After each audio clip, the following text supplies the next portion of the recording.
大家好，欢迎来到龙应台文化基金会斯沙龙为全球华文的朋友们所举办的不寻常对话。我是今天2023年8月10号晚间台北时间晚间7点半这一场的主持人巫林祥。不寻常的对话当然要有不寻常的讲者，所以马上来介绍我们今天非常不寻常的讲者，来自日本的阿古智子老师。阿古智子老师跟大家好，跟我们全球的华文观众朋友问候一下。大家好，晚上好。好，非常简单。那既然你很简单，那我要仔细介绍一下这个阿古智子老师啊，他是年龄我们就不说了，因为非常非常年轻就是了啊，是在大阪出生的，然后就在大阪的外国语大学中文系毕业。那1996年又获得名古屋大学国际开发研究系的硕士学位，然后2003年呢又到香港念书，在香港大学的教育学系得到博士的学位。那现在呢是在东京大学综合文化研究院的教授。对，但是阿古老师是一位希望人家认识你清楚，你是一位社会学的学者。对，研究今天还特别用英文跟我说的 civilian 的 society，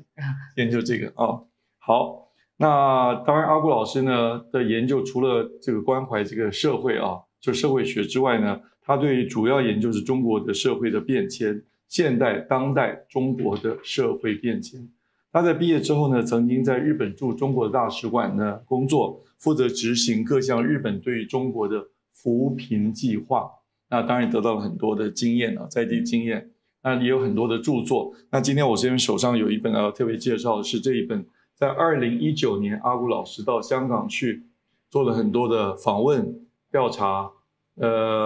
访谈，然后写了这一本《香港何去何从》。阿古老师，我先问一下，2019年的时候，香港的气氛好像已经有一点紧张了。你在当时做这些访谈，准备这本书的时候，那你所接触的对象对您的态度是很欢迎呢，还是甚至有些人可能有点排斥呢？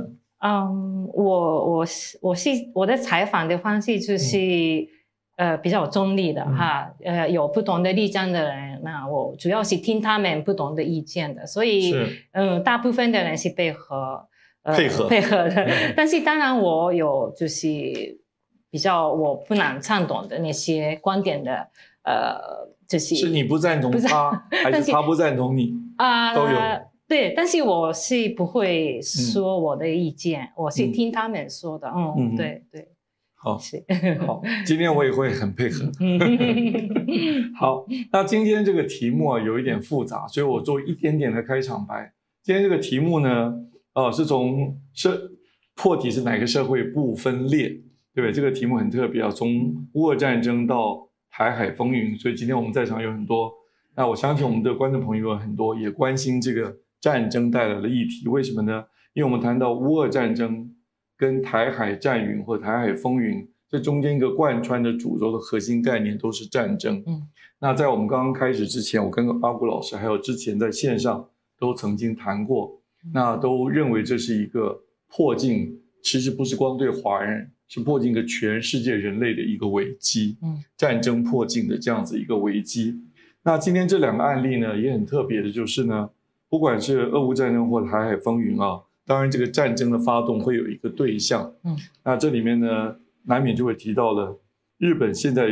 碰到战争的迫近，有一个假想敌是中国，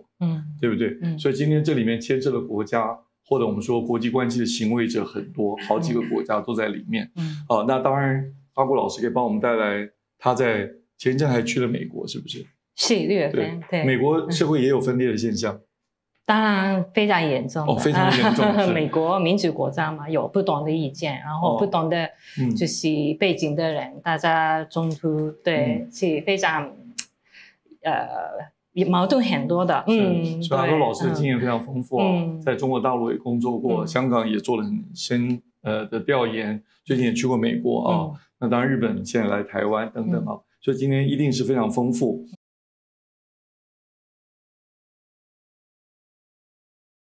那我想呢，我就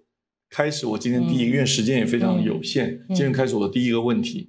虽然我说我们会配合，但是我也希望能够从你这里挖掘出一些真实的看法。好，第一个问题就想跟阿国老师请教，日本社会啊，日本当然是很特别的一个国家，在2次世界大战之后遭逢的这个战争的经验，跟很多国家可能都不完全一样。那很特别的，对战争可能非常敏锐。那现在又有这种因为俄乌战争所带来的战争迫近的这种情绪，这种威胁的感觉啊，那一定有主战派，因为说社会分裂嘛，有非常主战的，也一味要追求和平的都有。他们这两派的不同的观点、意见、内容，大概是怎么样？还有很重要，假想敌就是中国吗？没有别的假想敌吗？俄乌战争呢，对日本来说是比较就是远一点的话题，但是因为现在这个民主国家，包括日本、美国、欧洲这些国家都一起就是对抗这个权威所谓的权威主义的国家，是。那么就很多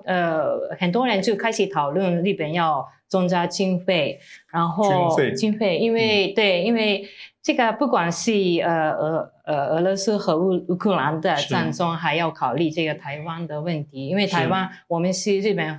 就是美国同盟关系，然后就有很多美国的美国的军队的基地在日本，是，所以就一定要考虑以后的问题。对，所以呢，就是不同的立场的专家开始讨论这个问题，但是我觉得国民层次，是不太积极讨论这个问题。我觉得这是一个很严重的问题。因为日本虽然是民主主义的国家，是，但是我们好像很多信息看不到，然后就是比如说我刚才说的增加经费的问题，非常重要，因为如果增加了经费，我们要减少很多社会保障方面的经费，那么我不知道这样就是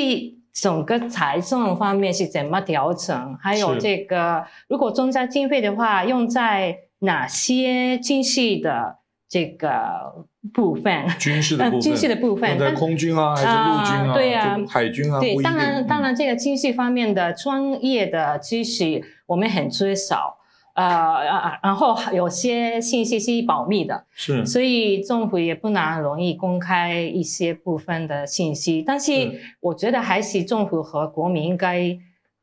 沟通一下，然后我们国民也是应该是好好思考，我们以后我们的国家应该是怎么样发展，经济也好，不同的地方也好，对。你还没有回答我最后那个问题。对啊，那个中国是假想敌吗？是唯一的假想敌吗？对，我真的，哎呀，我觉得很不幸哈，但是因为现在的中国共产党政府，我觉得有一点就是强硬，对，所以因为中国是我们的邻国，然后我有很多中国的朋友，跟我家人一样的中国的朋友，所以我不想把中国视为这个那个假想敌国，对，但是有的时候没有办法的，因为我的很多朋友，比如说知识分子也好，维权律师也好，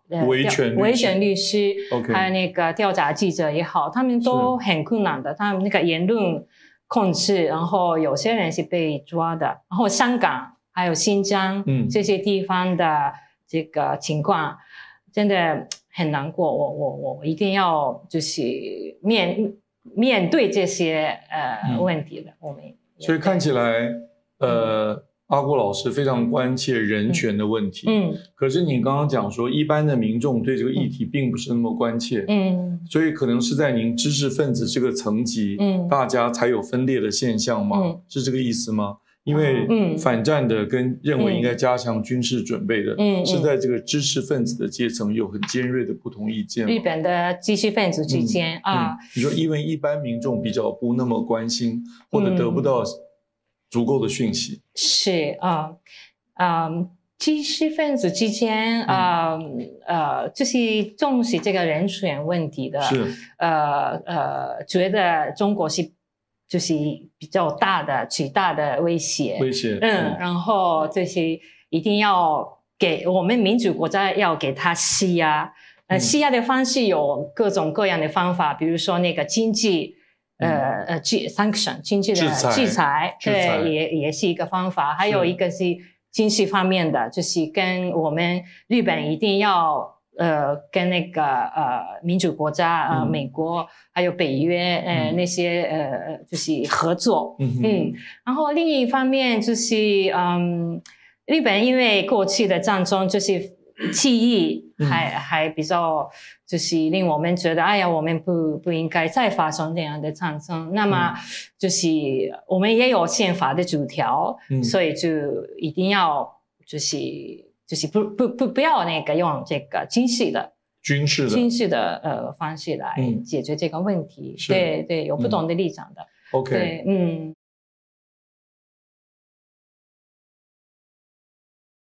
那您刚刚讲的是认为应该加强军事的经费、军事的准备，跟反对应该用别的方式，不要用军事的方式来解决面对中国的这个假想敌的压力。请问，因为今天的题目是俄乌战争嘛，在乌俄战争在去年2月24号发生之后到现在，日本的这两派，主战的跟主和的，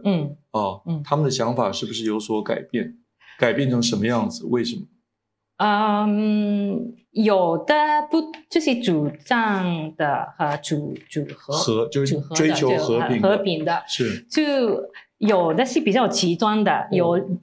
比较极端的观点的人很难让步的，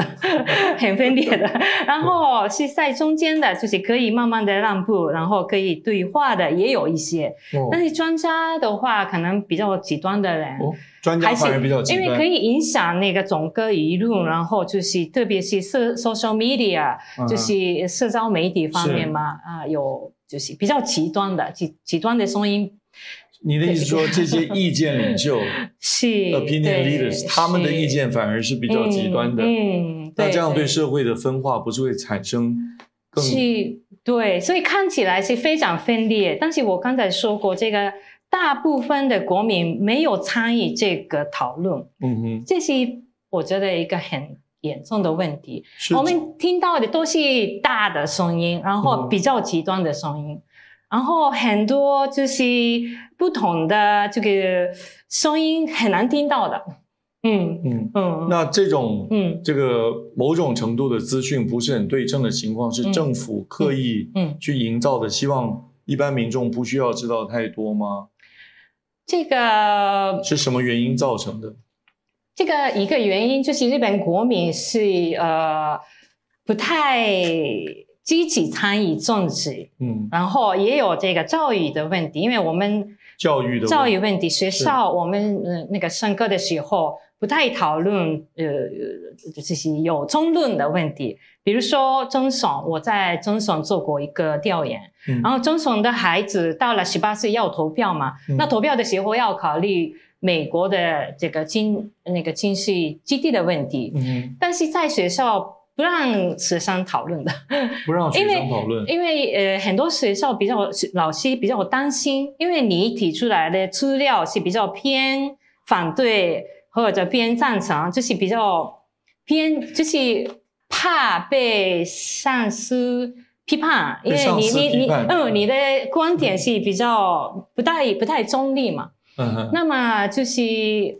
我听那些老师说的是，我们不敢让学生讨论这个问题，但是你投票的时候一定要考虑的。所以我觉得我们的教育从小接受的教育是不太思考我们自己的问题。比如说这个刚才我说的人权，中国人权的问题嘛，是很多人，我有时候在日本上这些电视节目介绍这个中国的人权问题，是那很多人看过我上的电视台节目，然后说阿库老师加油啊！但是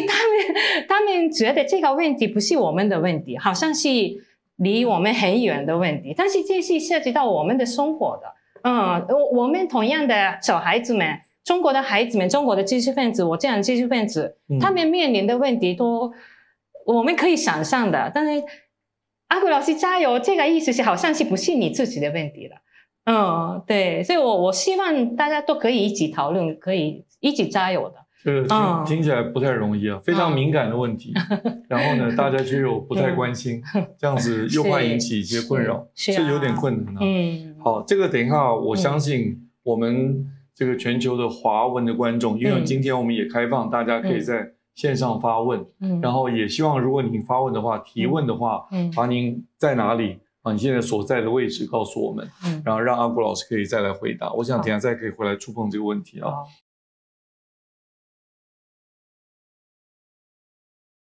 那但是我们有一些准备好的议题，因为日本跟我们很近，是非常特定、很接近的国家那我们也很多人在座的或者在线上的也记得一段历史嘛。日本在2次世界大战其实曾经是比较对外扩张的，这样讲算配合吗？配合的，当然对外是比较有一些这个扩张的行为的甚至后来因为军备上的需求，又提出了大东亚共荣圈，让南下到东南亚各个国家去这都历史的事实。所以邻近的很多东南亚的国家都会感觉到，也会有记忆。像你刚刚日本人说有深刻的记忆，东南亚的国家很多的国民他也有深刻的记忆，对不对？所以这一段这个日本这段军国主义主导的这个国家的这个历史会对于这个其他的周边国家会有忧虑。如果你们日本是往军国主义的发展，或者不要讲军国主义，就是增强军备、军费、扩张军事的能力的话，那这种忧虑，你有没有考虑到别的国家可能会有什么反应？而且呢，你们对这个乌克兰这个一定也跟别的国家的特别的感受比较不一样。这个部分你可不可以说一说？对，是肯定有这个忧虑的，我自己也有忧虑，因为我就是很多日本政府公开的信息嘛，有的时候就是觉得不够那个什么没有这个什么说服力，没有说服力，对。然后我刚刚去那个台湾的花莲鸡脚庄那边，鸡脚庄事件，可能是大部分的日本人不知道，我也鸡脚庄事件，这个阿美族还有那个泰勒格族，还有这个日本警察冲突的那个事件，好多人去世的嘛。是对，那些负面的，还有这个日本的这个殖民地的，还有军事主义的这个方面的历史嘛，我们特别是年轻一代的了解的很少。对，所以是比如那个是政府刻意不把这一部分历史交给下一代吗？也不是这样子，对，但是学校里头的这个课。加害的方面的历史讲得很少了，加害的，对，所以我们讲这个广岛长崎的这个原子弹是那个方面，原子弹这个方面的有很多，但是加害的侧面就比较少了。就日本遭受到美国的原子弹的这种冲击的部分描述的比较多，到海外去加害其他国家的这个部分，加害这个字是用到，就是这种情况介绍的比较少，我觉得，你觉得是这样？对，所以现在年轻一代的日本的国民可能对这部分就不是太了解，所以这个战争的记忆没有好好的转给下一代了，所以我这一次来台湾也是想那个。就是学习一下这个方面，就现在那个阿美族的年轻人，他们就比较积极，收集一些他们祖先的、他们土地的记忆，然后也愿意跟我们这样的日本人沟通。他们没有用仇恨的心理来对待我们，但是他们就是面对历史可以学到很多经验的，很多这个很有用的经验的。比如说阿美族他们跟这个日本的警察冲突的时候，他们就是可能有的这个主人就是比较情绪化了，然后他就是阿美族的这个头目，他们跟我说过的，他那个头目经常跟日本那个警察接触的人，他们比较客观的分析这个情况，他那个日本的那个军事的情况，但是年轻人因为那个时候日本那个做的这战略嘛，很坏的。我也作为日本人有一点就是难过嘛，听到这样的历史。但是这个情绪化了之后，可能没有他们的判断力有一点弱了。然后就是不需要冲突的时候就冲突了，然后发生了很严重的这个问题了。那么死者很多呢，那个时候的死者很多呢。那如果因为你最近才去嘛，对，所以你刚刚讲说那些年轻的阿美族青年，对于像你这样子的日本人，所以你说像你这样就是你，什么叫像你这样子的？就是你愿意去关怀他们，愿意去了解历史，愿意去面对跟他谈。所以他们如果不是像你这样子日本人，他们是比较排斥吗？他们是比较怀有敌意吗？就是那个仇恨还在吗？对，如果我比较愿意跟他们沟通的，我是主动去那个七爪村，然后跟他们交流嘛。是，那可能是有些日本人可能不想理解这个方面的负面的这个历史嘛。那比较极端的观点人很难沟通的。所以现在这个分裂的社会嘛，就是这个极端的声音太大了，然后不让步，然后不会了解，不让努力，不努力那个互相了解，这是比较应该多加强沟通。是沟通。对，我也很遗憾，也很这个不好意思，连这个七角川事件我也不是非常熟悉，在花莲吉安乡发生，我们也不清楚，所以我们应该多多去研读历史呢，面对它，看怎么样来多增加沟通的这个机会啊。那我注意到你的中文真的非常好，讲了很多内容，而且对这个台湾或者整个中国的历史了解很多。那你刚刚讲到民主的社会都很容易看到分裂的现象，那台湾也是一个民主的社会啊，那台湾也对于中国的武统也有很多人感到忧虑呢。那你是不是好像台湾也发生了某种程度的分歧？你是不是观察到了一样的现象？你有没有什么样的评价？台湾也有两种面对中国的压力的不同的声音呢？是的，哎呀，这个我2020年上次的选举，我来过台湾，然后那个时候的台湾和现在的台湾，你说总统大选，总统大选，明年要有明年要下一次总统大选，对，我觉得不一样了，气氛不一样了。现在我觉得台湾人说话很小心了，很小心说话，因为面临这个中国这个问题嘛，你那个要考虑选举，然后你如果太积极说这个中国的威胁的话，可能你不能得到选票，是不是？我不知道，反正我觉得有点不一样了。上次来的时候，年轻人也比较积极参与很多这个社会的这个政治方面的活动，但是现在我觉得有一点小心说话，大家都言论空间我觉得有一点缩小了，不知道是这个台湾人怎么让我非常的惊讶，因为我们常常自诩台湾是一个开放的社会，言论自由非常的充分，然后但是您不好意思啊，您以一个外来者，也是2次总统大选来的观察，差了3年多，居然觉得台湾的言论空间收紧了，是这个意思吗？是，我觉得。我今天讲话也非常小心，熟悉我的朋友都知道我讲话很慢，是因为我怕我讲太快不清楚，绝对不是我觉得我受到什么压力不敢讲，这可能有点不一样啊。但这点我觉得非常值得我们注意。也许等一下我们现场或者在线上的来宾，说明他们有不同的意见，说明他们有不同的观察，我们可以看看，说不定也有些华文世界的观众是几年才来台湾一次，他们也可以跟你一样，经过几年的间隔，看看有什么不同。我们也鼓励我们在线上的华文世界的观众朋友们啊，参与今天晚上都可以等下来发问或者表示你的意见。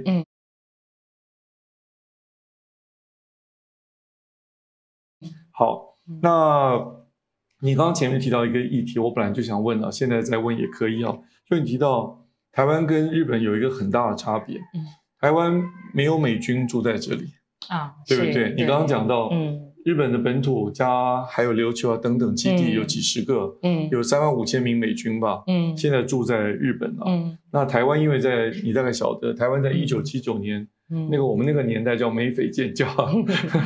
啊，或者现在叫做这个或者中美断交，他们叫中美建交。对不起，这个1949年前后的有些 term 就不太一样，1979年前后的这个用语不太一样哦。但我想你知道我意思，那个时候我们已经签中国后来的就中国跟现在的中国跟这个美国签约是有3个条件的，要断交，要废约，而且要撤军。所以在台湾的境内的美国的军人都已经撤走了。所以这一点我们有很大的不一样的。那你觉得这个跟你日本，就是日本有美军驻扎这一点，对于日本的国民造成或者学者造成对这个战争的看法的分歧，是不是一个重要因素呢？是的，对，就因为日本和美国是同盟关系，然后有很多美国军事基地，然后面临这个台湾和中国的问题，就是一定要考虑我们的立场。我们有那个宪法的主条，我们不会主动打仗的。但是如果什么意外的事情发生了之后，也可能会影响我们的就是国土，然后也可能会有一些日本人受伤啊，还有什么，然后所以就我们要就是要考虑就是将来的各个具体的情况，就是什么时候怎么样这个对待，还有什么就是经费是怎么出啊，还有什么哪个方面的专家来参与啊，就是各个方面要讨论。对。然后就是，但是台湾的问题很难，因为跟这个乌克兰和俄罗斯的问题不一样了。是。因为台湾国际法上是台湾是中国的一部分。但是实际上是台湾是有这个自己的议会啊，自己的政府，所以但是没有这个，我们日本和台湾、美国之间没有什么经济方面的这个正式的这个什么，就我们断交的时候已经废约了，已经撤军，那个约就是军事的某种同盟条约了，协邦条约，是啊，协邦条约没有。所以刚刚那个前几天那个麻生副总裁说，日本、台湾、美国要做这个打仗的心理准备，但是我们实际上我觉得这样中科说这样的话，我们也不知道做什么准备好，是用军事武器来对抗吗？还是什么准备啊？他那个中科说的时候，用那个语言，他们用的语言太粗糙了，然后就是国民也没有做什么心理准备。这个你，因为我最近都没有去过日本前几年疫情前去玩过，但没有这么深入的观察。我不晓得你有没有注意到，在台湾如果这个所谓的要求强烈抵抗的主战的，或者要求强烈和平的，常常会指责对方说，你就是要投降吗？你就是要送死吗？就是打仗就是一定打不过。日本是不是也有这种很尖锐的这种因为你刚刚提到说他们都很极端嘛。对呀，太极端了，就是这不是选择投降或者什么打仗，不是这样简单的问题。但是就是专家，比如说刚才说的那个麻生副总裁，他说的麻生哈，他说的打仗的意思什么意思？他那个讲话的时候应该说的具体一点。你那个不要乱说这个打仗啊或者不打仗啊，不是这么简单的问题，有各个就是具体的这个具体的分析，具体的就是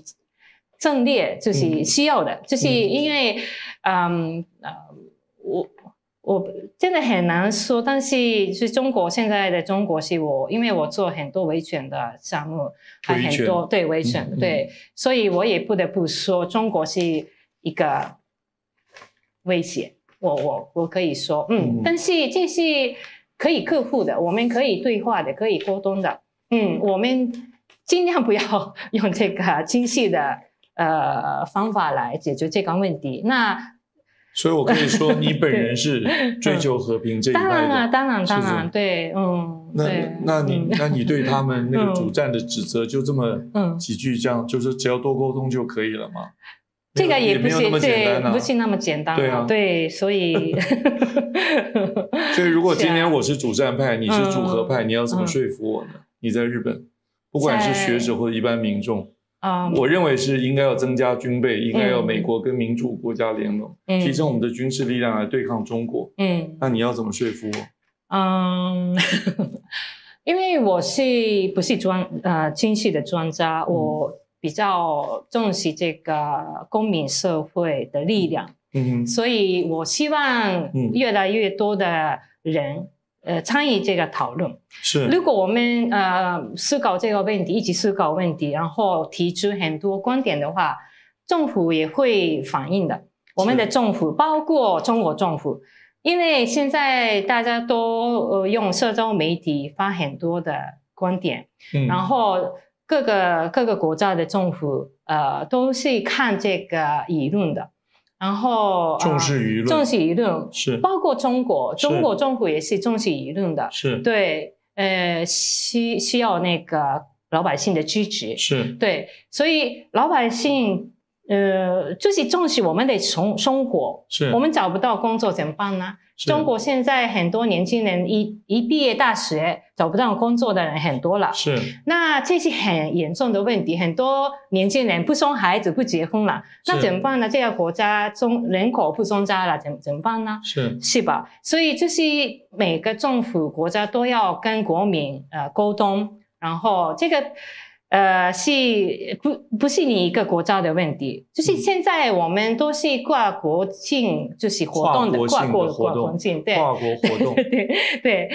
社交媒体也是跨国境的，是，对，社交媒体是跨越国境的，对，所以这是一个国际上的问题，全球的问题。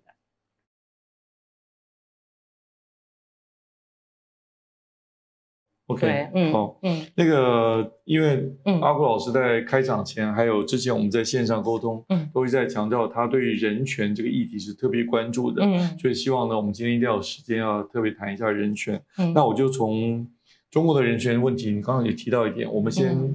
跳开来，等一下会再谈到，先谈，因为你刚去过香港考察，香港这几年有很大的变化，对不对？所以你在香港也跟很多异议分子。或者是中国的义愤，之前都有很多的联系嘛。像今年又到6月，是不是去美国了3个星期嘛？对不对？那你看到这些不同的社会都出现你观察到的分裂现象或者分歧现象，对。但你前面有讲说是民主社会比较容易出现，所以这个意思就是说香港也是一个民主社会。那你这个观察你自己的立场。这个要不要再多说明一点？那你是不是也有参与过一些怎么去帮助这些那个维护人权的这些运动里面去？你自己的亲身的一些经验跟立场？我一开始的时候，我是社会学的，然后我做这个中国农村的贫困，中国农村那个三农问题、贫困问题，对，我做了一些扶贫的项目，建学校啊。搞这个水利灌溉项目啊这些，然后后来我最近做的比较多的就是不是这样的项目，就是知识分子、公共知识分子，比如说在中国待不下去的来日本做东京大学的访问学者的，我们经常开这个他们来东京做这个演讲会。现在就是很意外的，就是没有想到的，就是那些住在日本的很多中国人参加这些研讨会，然后就是听这些公共知识分子的演讲，中国来的。你能不能稍微说明一下，所谓在中国待不下去，到日本来是多严重？是移民吗？逃亡吗？还是只是过来讲学？也对，讲学也不能说是逃亡还是什么移民的，因为待不下去什么意思啊？不好意思，这个可能是这个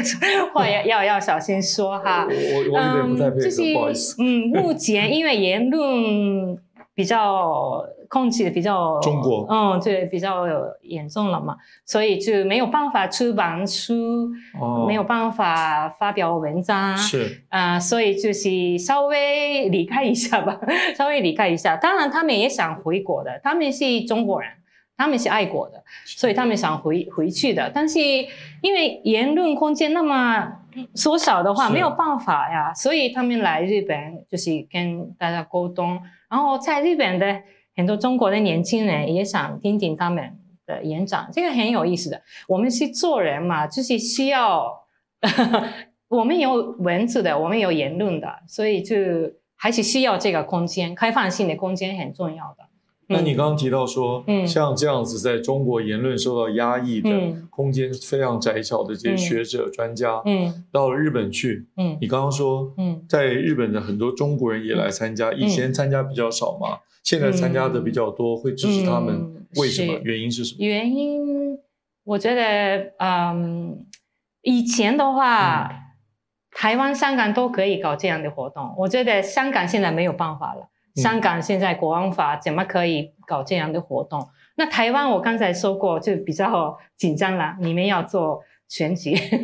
要紧张了，所以就是日本这个国家不是那么积极接受这个这些异议分子的，就是日本政府从来没有主动接受这样的人，但是可能我不知道为什么，就可能是日本就是可以来投资，或者可以来工作，也可以做访问学者，这些人可以比较方便来日本了，然后慢慢的就形成了这样的就是言论的空间，对。所以你的意思说，日本的现在你的观察，日本的言论空间、言论尺度最宽。台湾最近3年收紧一点，香港是比较收紧的非常多，是这个意思吗？大概是这个意思。对华人来说，因为当然是美国、欧洲是更自由了，但是因为亚洲国家的话比较方便嘛，就是中国人来日本比较方便，对。好，所以这是您的观察跟你的看法当然，我刚刚提到过，今天我们是对。今天这个斯沙龙，今天这个龙应台文化基金会是帮全球华文世界的朋友们来办这样子的一个不寻常的对话所以如果有不同的意见或者你有不同的观察，都可以来跟阿古老师交流都可以在线上可以直接提出问题来，这样我就会拿到那个各位的问题呢。好，那刚刚提到这个香港的问题就是你要不要把你书里的重点稍微说一下？因为这个书已经刚出版了嘛，去年刚刚出版嘛，然后你做了很多的调查，也访问了非常多的人，那这样有这样子的机会，大家也许没有机会很快看到书，可以先把你书里的重点跟我们说一下吗？你最主要的关怀香港何去何从？对，这个问题的答案是什么呢？问题的答案，对我其实在这里头，不管写香港的，还写了台湾的，还有日本的问题。这是在日本出版的是2020年，应该是2020年哈。2020年我2019年去香港见了我在香港大学读书的时候认识的朋友们，还有那个新认识的一些参加反送中这个运动的年轻人，然后我们刚才讨论的就是有各种不同立场的人，就冲突，然后后来就是国安法通过了，那就然后台湾也有这个蓝的绿的嘛，是吧？香港的话黄的，还有什么黄的蓝的，然后我说这个日本的话，这个颜色是看不到的，说不出来的，谁是蓝的还是谁是绿的？那我们是比较不讲政治的，对，很奇怪的哈。不重视，你说不讲，不是不重视的，但是我公开的讲哈，或者你做朋友之间哈，不轻易表达出来。对，我们是讨论就是私人的问题，还有什么生活方面的问题，但是不太爱讨论这个政治立场，对，但是我觉得我们应该讨论的政治是非常重要的，对，所以然后我说这个，我也谈到这个教育的问题，我刚才说的这个教育的问题，对，因为我有一个13岁的儿子，然后他在小学上学的这个时候的一些问题。在这里写了，对。你小孩在香港还在日本？在日本，上学的问题。上学。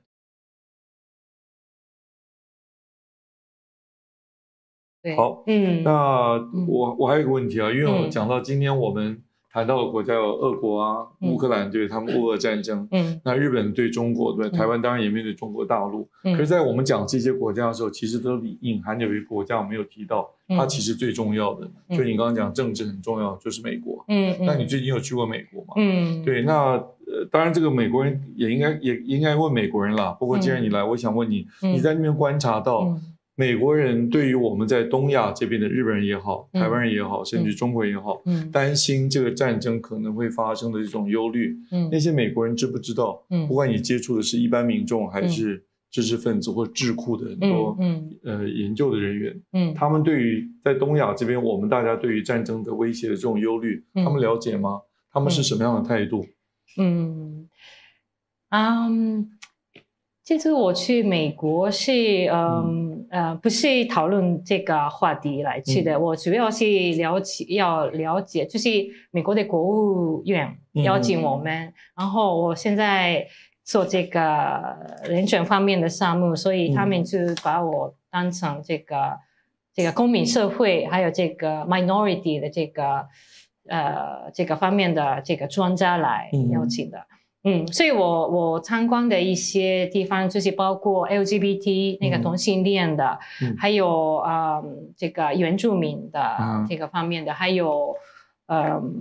也跟这个智库的人，像 Freedom House 这些方面的人交换意见。那我就然后我去了美国的各个地方，比如说 Florida 是比较保守，他们就比如说他那个同性恋方面的书，在这个公立的学校里头要下架了。下架对，我听了这个之后，好像是跟中国一样的。对，所以美国也有不同立场的，就是政党也好，这个就是比如说 abortion 的这个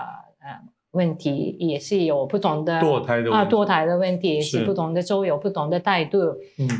所以很难沟通的，就是宗教的不同，还有这个 ethnicity 的民族的不同。所以我刚刚这个问题问的不好。所以你去美国其实主要不是在讨论到这个战争这个问题，就这个问题问的不好，不好意思。没关系，没关系。对，那你可以，因为你更关注这个观察社会还有人权的问题嘛。那我们在座很多人在美国都念过书或者去过很多，那我们很多在那边都有亲戚朋友所以你也可以多讲讲。那你看到你刚刚讲这些，你到了什么样的？因为你给我事先的资料，我看到就是你其实有到一般的民间的这个活动的去，碰到过不同的人种，你有一些，你描述一些你自己的感觉，你要不要说一下？你说你参加了一些那个组织，白人的组织还是黑人的组织？还是你那个社区里？对，你这边有给我一个重点，那社区里面。对，我有一次在纽约的郊区，参加了这个同性恋的，就是有关的活动。是。然后那个社区是我看到的都是白人很少看到的，就是社区的。ethnicity 就是主要是对人种就是南美过来的移民，还有就是拉丁美洲那些地方过来的移民比较多。然后现在我刚才说的这个对于 transgender 的这个歧视，或者有的时候跨性别者是不是？是对，比较严重。那而且是这种不同的种族的人，就是冲突嘛。那我们是亚洲人，我一起去的都是亚洲人，台湾人、香港人，还有这个东南亚的亚洲人，对亚洲人的歧视也比较严重嘛。是。那么我就有点担心，我们这个进行活动当中有没有，就是我看到了1-2个白人在后面，就是开车进来了，我有点害怕，就是不是拿出来唱，就比较不太可能，但是有过这样的事件嘛？对，因为美国也有就是有很多矛盾的国家，然后就是是可以用枪的，可以开枪的。对，我们日本是不能开枪，但是美国是可以开枪嘛，所以有点紧张，说实话。对，所以民主国家也有很多矛盾，然后不同的意见，但是美国就是媒体比较发达，然后公民社会也比较发达。我刚才参加的这个活动是一个公民组织进行的活动，然后他们就是讲的话令人感动的，非常感动。他讲的是那个努力那个时代开始的那个历史，努力，那个努力，对对，sorry， 奴隶 slavery， 对，我想到女力，对啊，对，所以非常感动。他就是对他们就自己的历史回头看，然后就大家不同的声音也要协调一下，对。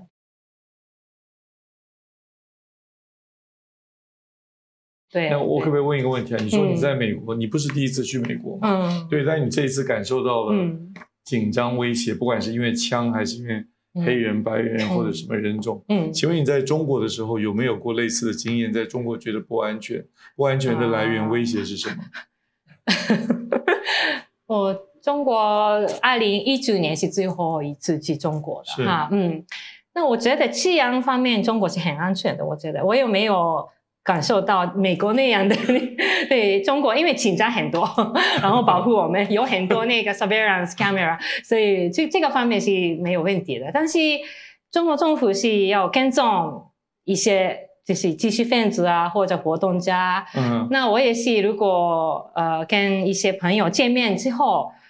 他们是被喝茶呀，或者什么这个被请去喝茶，这个是有的。你说因为你在中国的朋友，因为跟你见过面之后，就会喝到免费的茶，对，这样喝茶。是啊，对。所以你觉得这个你自己没有感受到威胁，但是你这些朋友们受到了一些麻烦跟威胁。对，我自己也感到过一些，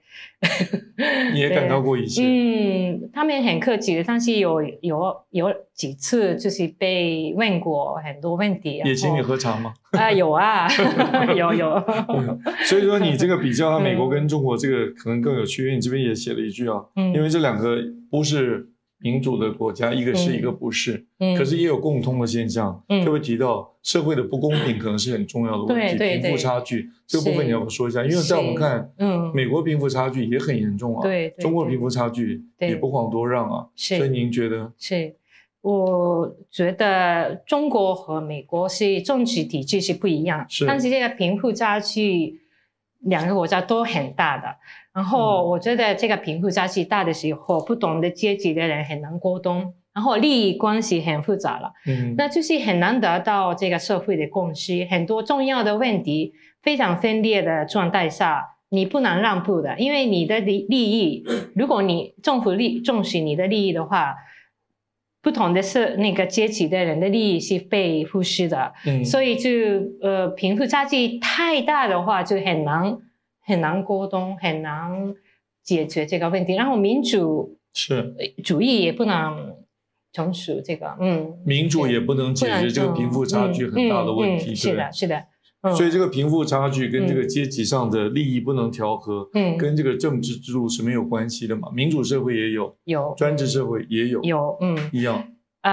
民主社会、民主主义和权威威权主义是的不同是可能是言论开放的程度，言论，但是两个体制都有同样的问题。现在社交媒体就是你控制社交媒体的，像民主主义体制也有这种大的 platform， 就是 Facebook 啊、Twitter 啊，他们就是控制的，然后就是有的时候利益勾结，我们看不到的利益勾结，可能是控制某一些信息，然后就影响一些群体，然后这个是很难看到，但是所以我们那个公民一定要监督这些方面的这个勾结的结构，因为结构性的问题是很难看到，但是很重要的。然后就是公民要团结起来，要施压给政府施压。每个民主政府也有很多问题的，所以我刚才说日本，我是作为日本人很担心的，就是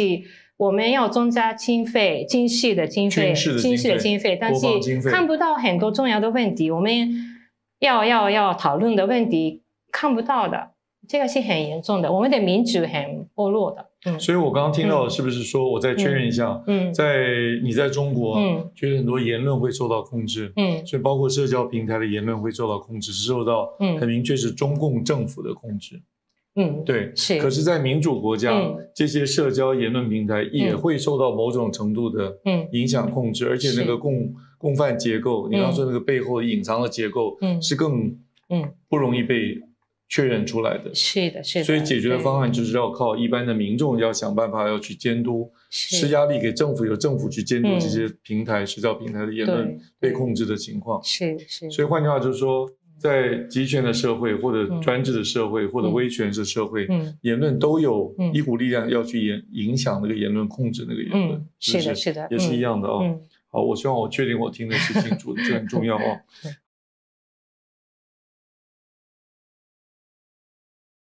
好，那我们还剩下一点时间哦，大概还有6、7分钟。那我的问题怕我准备的不好，那因为您对那个社会学家观察又关心人权，又去过那么多国家，那你之前给我资料非常丰富，我怕我也漏掉什么没有说清楚的，或者没有提到的，您最后要不要把你自己想要说的，还有6、7分钟的时间，6分多钟的时间，对，你可以不必经过问题，也不用我配合，你就可以说。对。那我介绍一下，我那个就是2个星期前，我去那个北海道的一个首都町，那个地方是那个这个就是他那个町长决定要接受这个核电站的垃圾不是决定了，但是他们就现在开始调查当中。北海道的首都町，对，那个寿命的寿，然后都市的都，首都町，西门町的町，他们就开始接受这个核垃圾方面的调查，核废料方面的调查，然后因为接受了这个调查的话，可以得到就是20亿的这个就是补助，对，然后我采访的是一个妈妈，跟我儿子一样大的13岁的女儿，她有那个一个女儿嘛，然后那个妈妈说，他们因为她的丈夫是移民，然后她就是如果接受这样的核废料的话，就会影响这个移民，因为她是外国移民还是渔民？对不起，对，不好意思，渔民，对。所以呢，那个他妈妈是站起来说，就是我们要就是想办法，就是了解一下这个状况，然后他们做一个市民运动嘛，对。然后但是这个问题是他就是那么普通的妈妈开始做这个社会运动当中，他就发现这样的就是很多他的朋友不跟他说话了，因为就是不懂立场的人就是很难沟通的，然后妈妈很难过，她就是想重视自己的生活，但是说了自己的意见很难跟别的人沟通了。我觉得我最后想说的就是这些很多重要的问题，我们应该就是可以讨论的，是对不同立场的人可以沟通的，可以讨论的，对。然后大家都很怕，就是被别人怎么看，然后但是我觉得我们的问题是我们要讨论的，我们要思考的，对。所以这个渔民反而担心别人怎么看他。对，因为这个别人的看法，对，有不同的意见，然后这个普通的妈妈，她就是很简单的道理，她就是要考虑自己孩子的将来，然后就很想了解到底这个核的废料，这个是有什么样的状况，它就是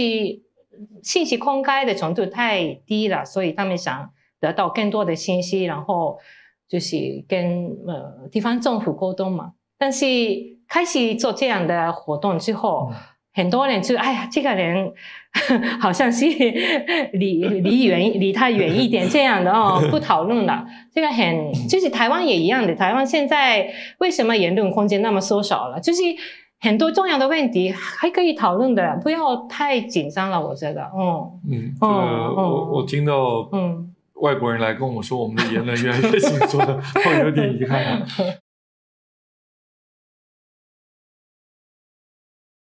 那个我们虽然比较还没有到我们表定的时间，但因为我看这边有几个问题，实在是比我自己提的问题要精彩多了。我赶快把我自己的问题收起来因为线上的真的很优秀的问题很棒，当然有我们台湾台北、桃园、台中，还有日本东京，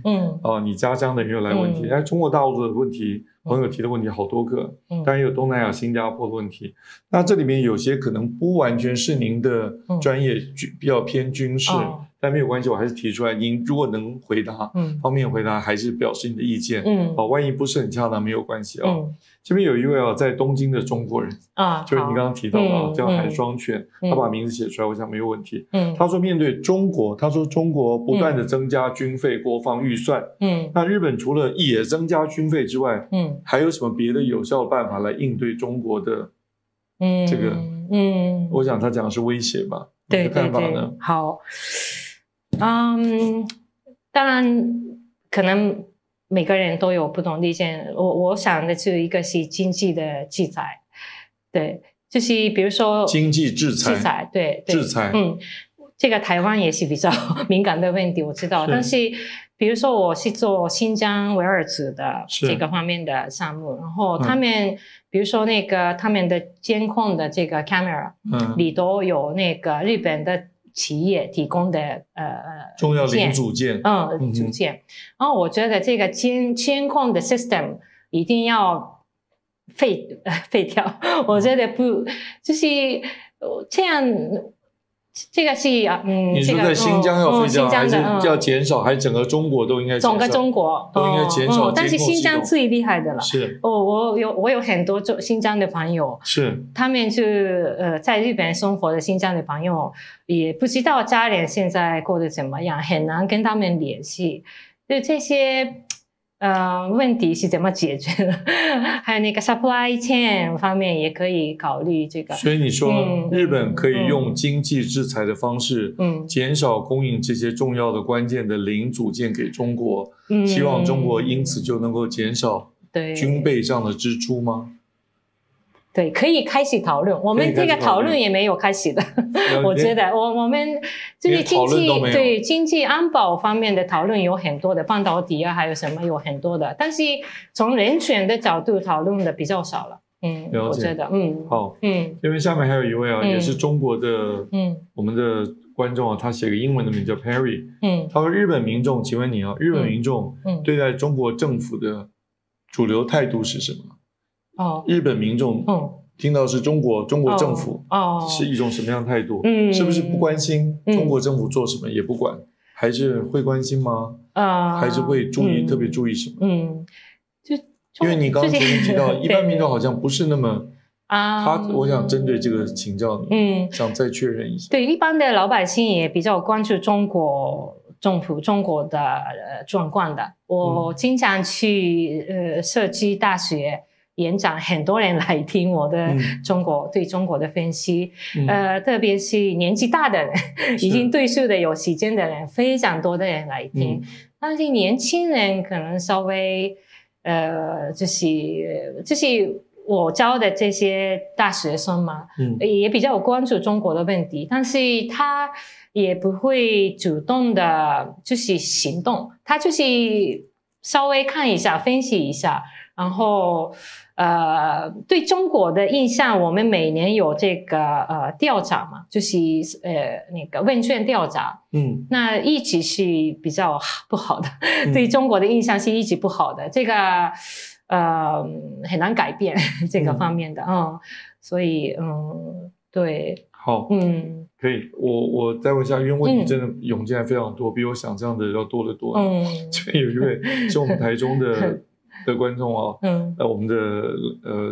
受众叫宋磊，他说，假如台海爆发战争，对于日本而言，是不是会从台湾撤侨？还是配合美军一起撤侨？你有听说这个吗？这个问题有点有趣了。日本有撤侨计划吗？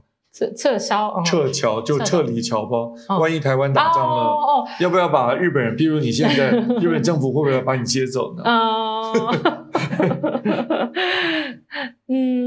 有听说这样子的计划吗？有听说过，但是具体的计划不知道，可能后面可能有，但是因为这些战争如果发生什么，就是我们应该有什么样的措施，这样的讨论如果开始了的话，好像是大家都觉得哎呀，我们真的要打仗了，有这样的感觉了，所以政府也比较小心。有可能计划，但是也不能随便说有这样的计划，这是一个矛盾哈。对，让大家变得很紧张。对。好，这边有个在东京的中国人小王，他问了好多问题啊，我挑一个我觉得比较，他说，请你如何看待安倍先生？安倍先生认为战后出生的日本人，不需要继续跟中国道歉。安倍先生有这么说吗？他这么说吗？他这样说吗？对，我要先查证，因为我不能变成，因为这个我不是确定的，要我就变成了在散布谣言了。我不太确定安倍先生是不是有说过这个话呢？不确定啊，在好，那你自己对于宪法，你刚刚提到宪法第9条那个修改，你认为日本民众一般的看法，或者你自己的看法，支持修改第9条吗？刚才道歉的问题也可以，你看，这个也回答，但是我不确定安倍有没有说过这样子的话。他可能政府的这个正式的立场就是已经日本是道歉过了，正式立场是道歉过。对，但是当然有的人觉得没有道歉，或者是不够这个对，我自己觉得，我刚才在花莲跟那个原住民交流的时候，也跟他们说过，我不希望日本的年轻人道歉，对，因为日本的年轻人他跟战争没有直接的关系，但是我希望年轻人学习历史，对，然后这个战争的责任是那个法律方面的，还有道德方面的都有责任，所以该做的该要做的，该负责任的，对，这是我。但年轻人不需要再继续道歉了。道歉不需要的，我觉得。对。那下一个问题愿意回答吗？就是对于日本修改宪法第9条，限制自己军备的这一条，你赞成修改吗？我自己。还有一般的民众，一般日本民众支持吗？有一半吧，可能我好像以前看过舆论调查，一半的人就是大概我记得就是比较分裂的，就是两派都有支持修改，还有不支持修改的，就是保持9条的，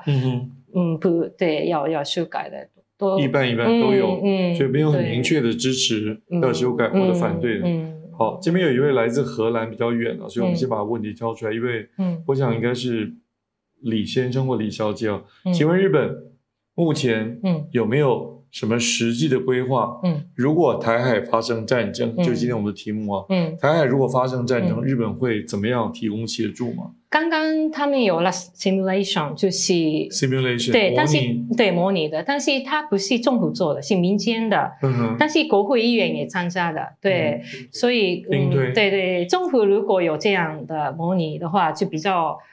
就是会影响，会那个，对，所以就是民间的机构的人，或者，但是国会议员也参与过了，对，是，所以这要代表某种程度的准备，但是不是全面整个政府的准备。OK，这边有一位台北的，就是我们本地的叫新奇，他说你觉得台湾，当然也包括台湾或日本，将来跟大陆会和解的式的谈判吗？因为我们刚刚讲到战争跟和平嘛，战争当然就是冲突嘛，要和平当然会比较有机会，就会先要开始谈判嘛。对，所以你今天会谈判嘛？我想他的问题隐含的就是和平谈判了。和平谈判也一定需要的，但是现在非常困难，因为中国和日本之间的关系很复杂。今年的话，多少就是几个人被抓的日本人在中国这个反间谍罪嘛，间谍罪被抓了嘛，然后就是还有那个美国的半导体的这个方面的问题，也是可能中国政府很不希望日本跟美国配合，但是我们就这个美国和中国这个两边都要重视，但是很难解决这个比较紧张的关系。对对对，好，这边有一位大阪的你的家乡啊，小林先生问到说，台海爆发战争的可能性，他认为日益加剧增加，日本是否正在积极评估自身参战的可能性？这个是很军事的问题啊。但你觉得可以回答，因为他问了很多问题，我还可以再问下面。因为你刚刚讲说一半一半，对不对？你说9条那个宪法方面吗？他说日本正在积极评估要参战，要参战的可能性，因为它的前提是台海爆发战争的可能性，台海日本来，就所谓的台湾如果有事的话，日本是不是会来支持、参与、协助？对，日本是不能主动打仗的，但是如果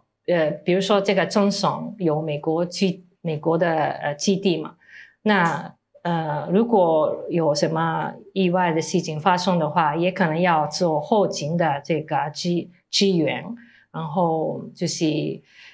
如果日本也受影响的话，可能要做这个对，要用军事的方式来解决问题，但是肯定是已经有讨论的，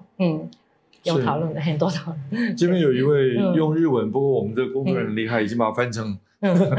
成这个中文了。东京的一位宫田，不知道先生还是小姐哦，他说日本的日用品供应链仍然依赖中国，他认为经济制裁中国是不可行的，对，跟你的看法相反，因为日本人的日用品都依赖中国，对，我觉得一些地方是有用的，因为现在很多企业都离开中国，然后像那个半导体这些方面，也就是中国很不希望日本跟美国配合，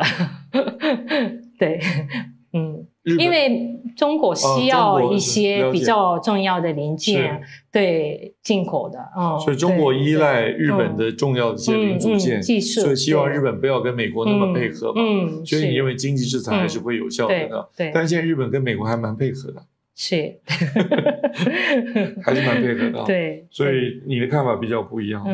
这边有一位就写他就是中国人，然后用一个代码，但我想他大概不想讲，他说请你给中国人、香港人或台湾人，如果你可以给他们一些建议，解决方案会是什么？他说我们要靠什么克服恐惧呢？他显然也有战争的恐惧呢，对呀，但是他看起来中国人、香港人、台湾人有不同的先决的条件，所以克服恐惧、克服战争恐惧的条件可能不一样，希望你给一个建议。这问题很大，对呀，因为每个中国人、香港人、台湾人都不一样。先给台湾人吧，因为你在台湾人，台湾人很难。那个台湾对呀，我不知道应该给你们什么建议哈。但是我觉得，比如说现在，我觉得台湾跟中国的交流越来越缺少了。我说的，比如说以前的话，有很多中国大陆的学生来台湾学习，现在基本上拿这个中国护照的人来不了台湾。很不容易。我觉得我觉得应该开放一点，因为这样就是老百姓之间的交流非常重要。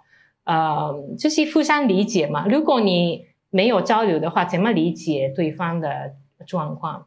然后就是我主要是如果建议的话，就是言论空间应该开放一点，然后可以影响中国的这个吃沙龙本身是我觉得非常重要，因为就中国大陆的观众也可以看，是吧？然后大家都日本啊、台湾呀、香港的朋友都可以交流嘛，这些言论的空间非常重要的。如果我们不想用这个清晰的方法来解决问题的话，对，那言论是力量的，言论是非常重要的力量的。那同样的问题，因为你写了这本《香港何去何从》嘛，可不可以同样的问题给香港人提出一个解决的方案，怎么样克服恐惧？你这里一定有给他们一些建议吧？建议是就是这是一个中国人问的问题，怎么帮助？我想他是很善意的，因为他说您觉得我们靠什么克服恐惧呢？他用的是香港的状况太更难。我真的如果想到香港朋友现在坐牢的香港朋友，真的很想哭。我过去几年，我真的经常做梦到香港的朋友们，真的没有想到他们，就是跟我们一样的大学老师啊，还有学者，就是律师啊，就怎么可能会有这样的现象？前几天也是很多人什么基金会的都被抓了，我真的觉得很难过。这些跟我们一样的重视这个言论的这些人，为什么要被抓呢？对，这个很难。我可不可以说，你认为香港人要克服，避免恐惧？他讲其实战争的恐惧了，你现在讲的是言论自由的恐惧都没有，言论自由都没有了呢，就会被抓嘛，所以更难更困难。对，那原因是什么？就中共政府对于香港的控制太严了。如果想减少战争的恐惧的话，是言论一定要开放的。是，你如果有什么恐惧的话，你可以沟通的，可以就是跟别人交流的，那可以减少恐惧的。你看，比如说在日本有很多人批判，就是说中国的问题，但是你跟中国人交流了之后，可以减少你的恐惧了，因为你觉得中国人跟你一样的，就是重视生活的人。所以对，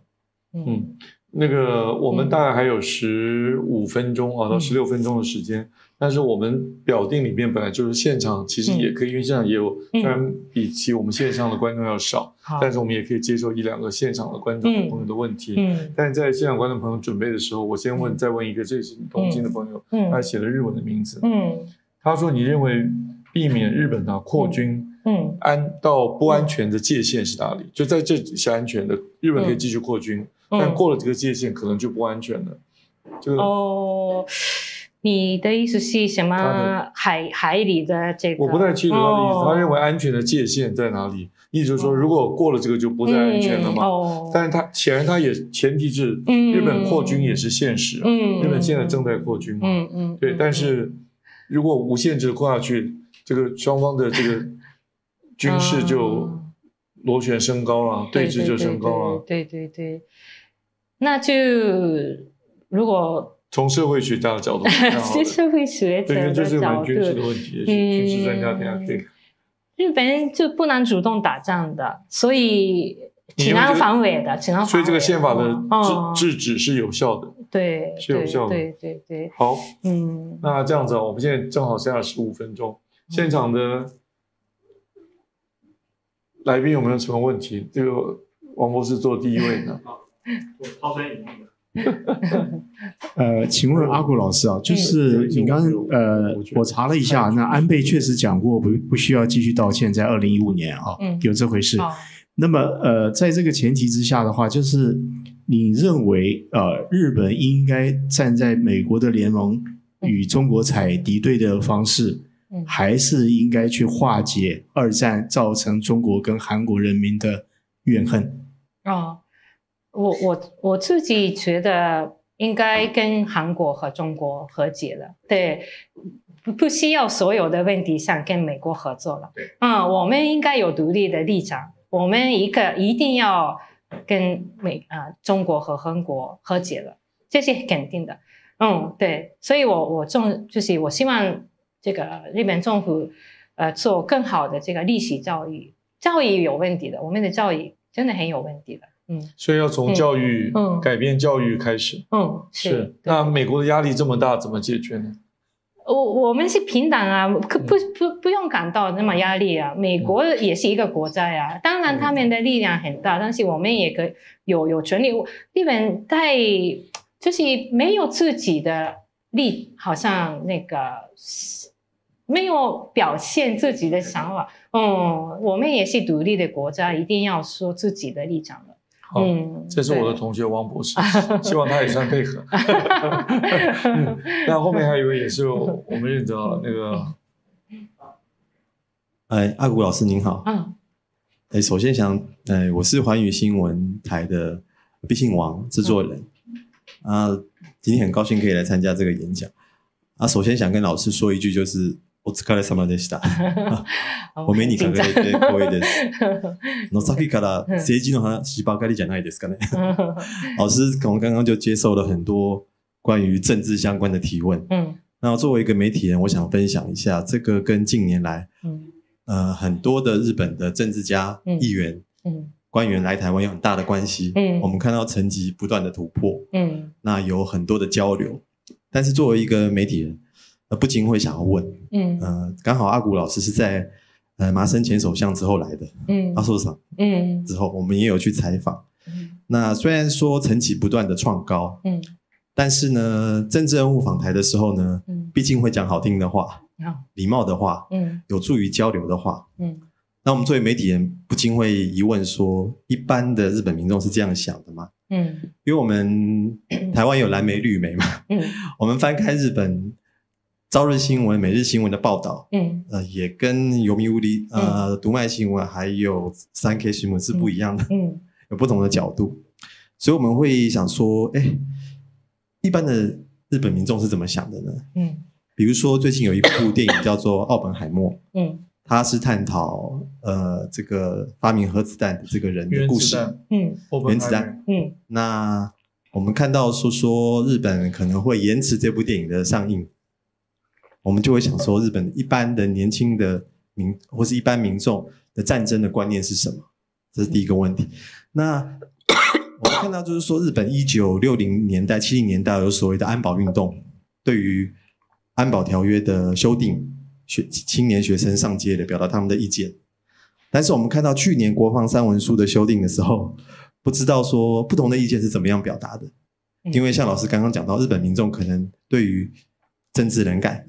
这相对于台湾可能不太一样。台湾的民众对于政治的效能感是很高的，觉得什么东西拜托了政治人物是达得到的。所以这两个问题想请教老师，谢谢老师。第一个问题，日本的政治人物来台湾都说很多好听的话，但可能代表不同的立场，不同的报纸或者不同的派系。那实际上这些话能听吗？或者是能代表一般民众吗？这第一个问题。第一个问题，就包括媒体，老百姓，也有不同的意见的，不同的观点的，所以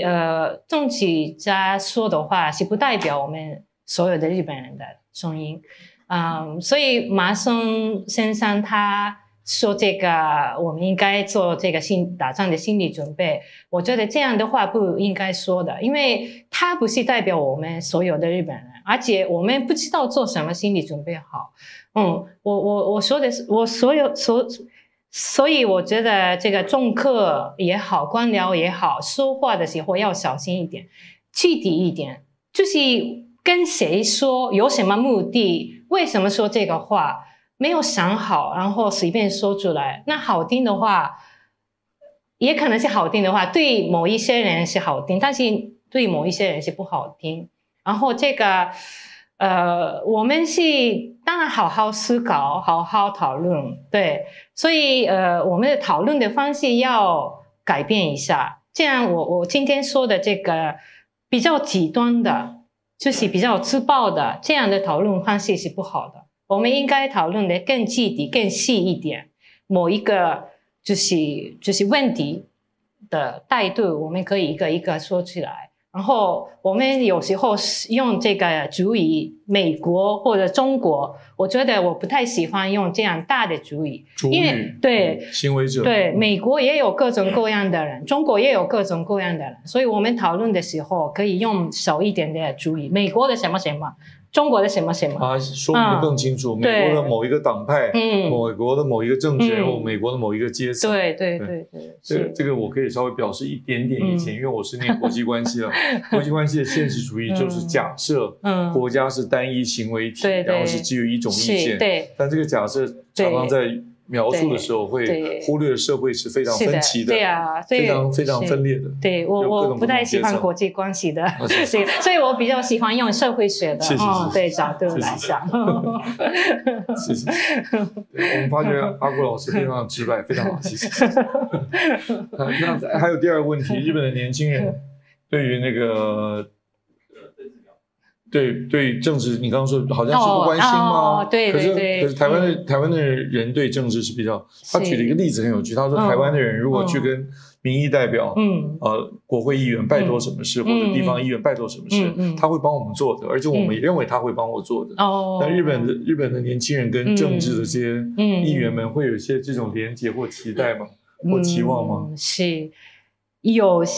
但是不太积极，不会有什么事就想要去找议员，是不是？不会吗？有一些人是找议员，然后做这方面的活动，但是像那个投票率很低。现在日本的年轻人那个投票率不提高，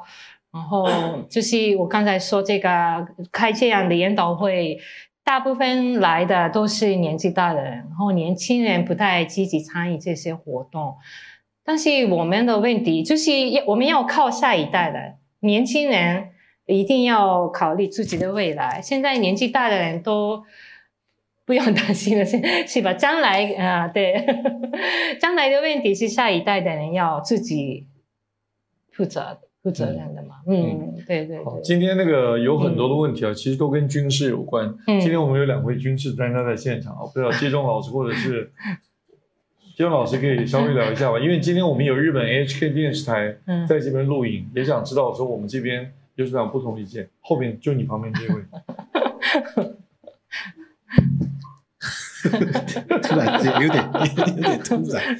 对，也许你可以帮忙回答刚刚问到阿郭老师，他其实是社会学者，对那些军事问题，就是譬如说台湾如果有事，日本是不是一定要介入等等，撤侨等等。日本的一些政治领袖、政治人物在面对台湾的关切的时候，有时候话听起来很有鼓舞性，对他来讲很有鼓舞性。可是就根据我自己接触的，比如说日本的官员，乃至于他们一些退役的将领，他们实际上其实他们是很保守。他们是很保守。那谈到个最简单的问题，就是说我们希望日本可以快一点的跟我们分享宫古海峡的中共军事活动的状况。军事情报，对，就是我们常常会认为军事情报的分享是台面下的嘛，应该很容易。但是据我实际的了解，其实日方政府的部门其实对这个问题是非常的保留。不轻易分享给我们，非常的。那我的理解现在就是有时候会，但是会 delay。那我们当然是希望比较及时。就是说如果连情报分享这种比较台面下的，那感觉上日方都觉得必须要慎重讨论。所以我常常会怀疑是说，日本的一些政治领袖、政治人物，他们在对台湾所讲的一些描述。实际上在日本的行政部门是不是同样的角度，我坦白讲我是蛮怀疑的，不知道孝伟秀有没有同样的看法。好，刚刚这位是国家政治研究基金会的研究员接中老师。那我们现在还有一位是军情与航空资深，非常非常资深的军事记者，算是一个军事记者了哈。OK，关于他刚刚讲的这个问题，其实我有相同的感觉，因为我们在日本有一些互通的背景相同的一些同业哈，跟他像去年11月我还去过一趟日本，跟日本的同业这样交流，他其实给我一个非常清楚的印象，就是阿贝讲的那个日本有事就台湾有事，他给我一个非常清楚的印象，说那是安倍前首相的遗愿，但不是日本政府的政策。他跟我讲的非常清楚。然后您刚刚讲到，您刚那个论述里面有讲到一些问题，就觉得好像台湾这个是跳脱军事的部分，就是您刚刚讲到那个论述哈，讲到就是说你会发现好像台湾人现在不太愿意表达自己的立场，好像感觉比较小心一点。这个问题啊，其实我去年9月有一个机缘去蹭了一顿内湖某组织的一顿饭，然后它里面一个官员一个他们的一个干部。聊天的时候，对不对？聊天的时候我就先探我的这个政治立场，然后他确定了以后一件事情，他跟我大发了一顿牢骚。他说，在台湾某个政党杨网军到处霸凌他说垄断台湾价值，然后到处霸凌不同意见。他说 This is not democracy， 他讲得很愤慨，他就讲 This is not democracy。OK， 所以当然 OK， 他也是他个人的态度，但我相信某种程度来说，可能在那个组织里面这个气氛应该是蛮蔓延的。对，那另外还有一个部分，您刚刚讲到留学生的问题这个待会直播段了，我告诉你答案你绝对让你觉得非常的有趣。现在不是我们不让对方的学生来，是对面不放人了。因为其实之前大概在马前总统时期，因为两岸的关系很好，所以有大陆非常多的那个学生在台湾短期或甚至稍微长期一点1到2年。我这样讲，我今天讲一个很有趣的事情好了，我自己的观点，也有朋友很赞同，就是说 OK 最近我们都听到一个名词叫小粉红，对不对？小粉红很凶啊。然后我说治小粉红最好的办法就是让他们来台湾留学2年。我只能告诉你答案是这样。对，是，对。好，非常感谢这个军情航空的主编施孝伟这种非常资深的军事记者那现场不是我们再保留一个问题，因为还有3分钟。那我那边线上有一个问题，如果现场还有问题的话，不用了那我们线上这个问题很有趣因为你一直提到要多多增加沟通。这边有一位台湾的网友叫地球，他说：“请问你觉得努力达成更多的沟通交流时，最大的困难障碍是什么？”对，沟通交流，我想他是赞成的，但是有很多困难跟障碍是什么？也许你可以说得更清楚，在跟中国，或者跟香港，或者日本跟台湾，对，是，我觉得就是不同立场的，就是有权利的人，没有权利的人，就不平衡的关系当中就很难沟通的。所以如果你的地位高的话，你要稍微下来，谦虚一点。对，谦虚一点。对，像我自己是大学老师，那跟学生对话的时候，我要就是考虑他们是可能感到我的压力嘛。一样的，就是男性、女性、同性恋、少数民族、原住民，他那个有你自己得的很多，那就可能就是地位比较低的，就是不平衡的关系嘛，就是很难沟通的。就是你感到压力的话，就很难说出来话嘛。所以就这个结构性的改革是非常重要的，但是这个是你个人不能做的，所以这个方面呢，一定要政府出面要做这个改革，这个结构性的改革。所以现在在台湾也是 Me Too 还有什么那种性别的问题，还有这个就是 harassment 很多那个 power 的那个 harassment 的这个方面的，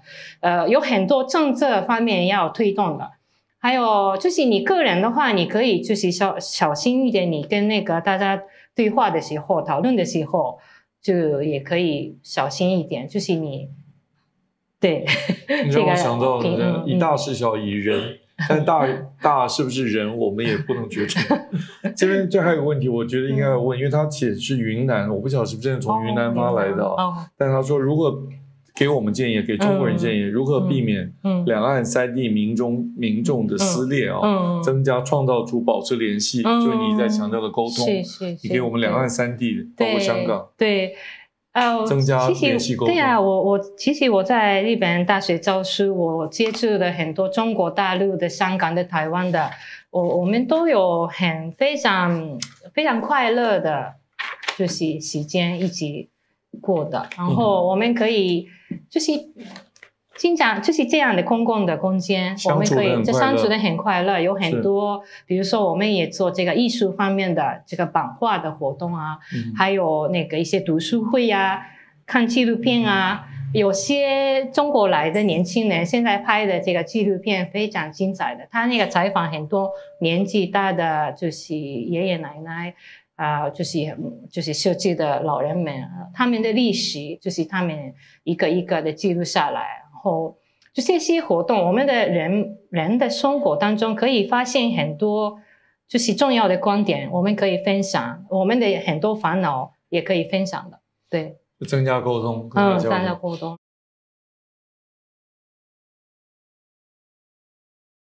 那要不最后给你很短的时间，你就用最简单1句话2句话总结你今天的想法、你的建议。对，所以就还是沟通、互相理解是非常重要的。所以多多请斯沙龙多多举办像这样子的活动，多多邀请你跟我聊。但请你不要再提国际关系没什么用的。好，在开玩笑的啊！非常感谢阿古老师来参加，也非常感谢我们在线上的全球华文的观众。今天提的问题很多，有些我没有办法一一来提出来，要跟你感到抱歉。那当然希望你继续在支持我们的活动，也感谢现场的来宾，也感谢罗英台老师，好不好？那我们谢谢大家，今天活动到这边结束，我们给阿古老师一个现场来宾。我听到线上来宾也有鼓掌，线上来宾也有鼓掌，非常感谢，谢谢。好，那就谢谢啦，谢谢。你听到了吗？线上有鼓掌，我有听到。